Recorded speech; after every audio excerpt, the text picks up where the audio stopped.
नमस्कार, मैं दिव्या त्यागी स्वागत करती हूं आपका पब्लिक न्यूज के इस खास कार्यक्रम जिम्मेदार कौन में। आज हम आपको एक ऐसे गांव से रूबरू कराएंगे जो पिछले 8 सालों में 4 बार बाढ़ की त्रासदी को झेल चुका है।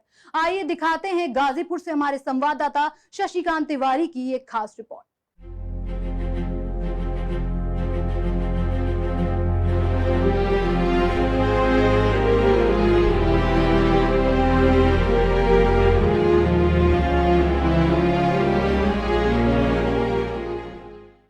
गाजीपुर का एक ऐसा गांव जो बाढ़ कटान से इस समय तबाही पे है और गांव के लोग अपने गांव का वजूद बचाने के लिए, अपने कृषि योग्य भूमि को बचाने के लिए अपना वजूद की लड़ाई लड़ रहे हैं।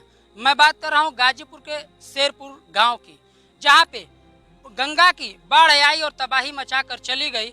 और वर्तमान समय की स्थिति ये है कि गंगा का जलस्तर तो घट गया है, लेकिन यहाँ पे अब कटान होने लगा है और किसानों के कृषि योग्य भूमि गंगा में समाहित हो रहा है।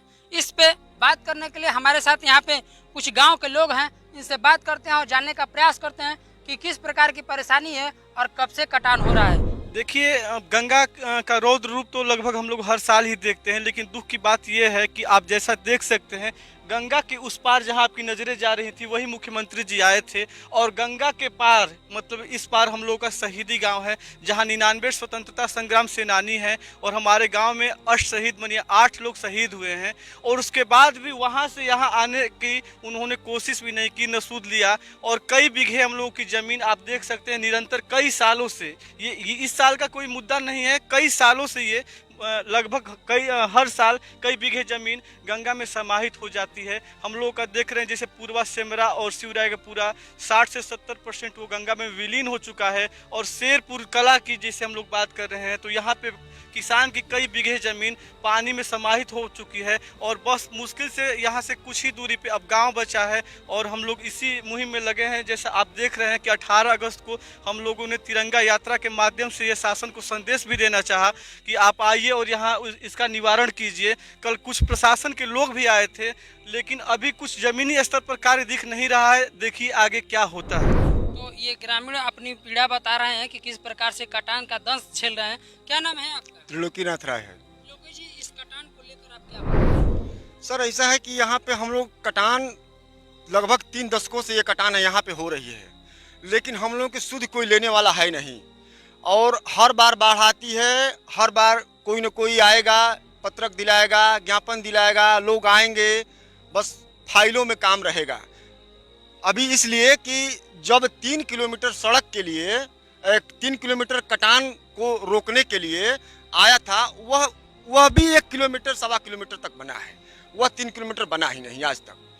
तो जो पहले से कोई प्रोजेक्ट है वह भी अपूर्ण है, तो आगे क्या कहा जाए कि आगे कोई प्रोजेक्ट आएगा वह पूर्ण हो जाएगा। पत्र तो बहुत लोग लिखते हैं, बहुत लोग कहिए मैं मोदी जी को पत्र लिख दूं, लेकिन उस पत्र पर कार्रवाई कितनी होती है यह सोचने वाली बात है। हम लोग बाढ़ से इतना ज़्यादा पीड़ित हैं, हजारों बीघा ज़मीन, आज 300 साल से हम लोग बाढ़ से पीड़ित हैं। हजारों बीघा ज़मीन, किसी का 5 बीघा ज़मीन है पूर्ण रूप से चली गई, क्या करेगा बेचारा किसान? किसी का 10 बीघा ज़मीन है पूरा का पूरा चला गया, कहाँ जाएगा? अब तो गांव को बचाने, हम लोग के गांव के अस्तित्व को बचाने का सवाल है, इसलिए कि जमीन कटते कटते अब तो गांव के नज़दीक गंगा जी पहुंच गई हैं। अब तो सवाल ये है कि गांव को कैसे बचाया जाए, और इसी के लिए हम लोग मिल करके पूरे ग्रामवासी लड़ाई के मूड में हैं कि किसी तरह गांव को बचाया जाए। इसलिए कि 7 गाँव का समूह में एक समूह निकल गया, शिवरा का पूरा लगभग 90% खत्म हो गया है, नहीं है।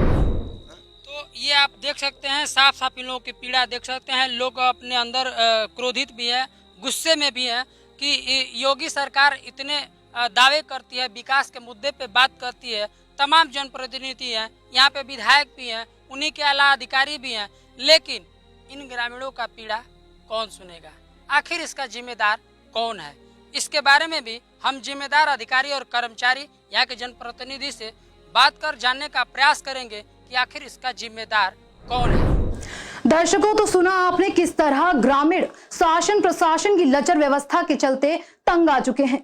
इस बाढ़ प्रभावित क्षेत्र में मुख्यमंत्री का दौरा करने के बावजूद भी ऐसी क्या कसर रह गई कि लोग अब तक बुनियादी सुविधाओं के अभाव में जीने को मजबूर हैं। खैर, अभी तक आपने ग्रामीणों का पक्ष सुना, अब बारी है दूसरा पक्ष सुनने की। तो आइए सुनाते हैं आपको इस मामले में आला अधिकारियों का क्या कुछ कहना है। 2 दिन पहले मेरे द्वारा अधिशासी अभियंता देवकली पंप कैनाल फर्स्ट और अपर जिलाधिकारी वित्तीय राजस्व गाजीपुर और तहसीलदार मोहम्मदाबाद के साथ में जो शेरपुर और सिमरा गांव के बीच जो गंगा नदी के द्वारा जो कटान किया गया है उस क्षेत्र का व्यापक भ्रमण किया गया। नाव के माध्यम से भी जाकर वहां पर जो कटान वाले क्षेत्र हैं उनका निरीक्षण किया गया। हम लोगों ने वहां पर 3 स्थान ऐसे चिन्हित किए हैं जहां पर कि इस समय तत्काल में हमें कार्य कराए जाने की आवश्यकता है, जिससे कि आगे के सालों में जब बाढ़ की स्थिति पैदा हो तो उस दौरान जो है बरसात में ये परेशानी आगे न बढ़े और इससे आबादी को और जो खेत हैं जो उनके कृषि भूमि है उनको जो कटाव हो रहा है उस कटाव को रोका जा सके। इसके लिए हमने अधिशासी अभियंता के साथ में स्थानों का चयन कर लिया है और उसका आगणन तैयार करके उसको यहाँ पर विभाग के माध्यम से सिंचाई विभाग के माध्यम से प्रोजेक्ट इसका स्वीकृत कराया जाएगा और वहाँ पे अगली वर्षा ऋतु के पूर्व में ही इस काम को कराए जाने का पूरा प्रयास किया जाएगा। आज के लिए बस इतना ही। अगली बार फिर मिलेंगे आपसे ऐसी ही किसी जन समस्या के साथ। तब तक के लिए आप देखते रहिए पब्लिक न्यूज उत्तर प्रदेश उत्तराखंड, क्योंकि हम हैं सच के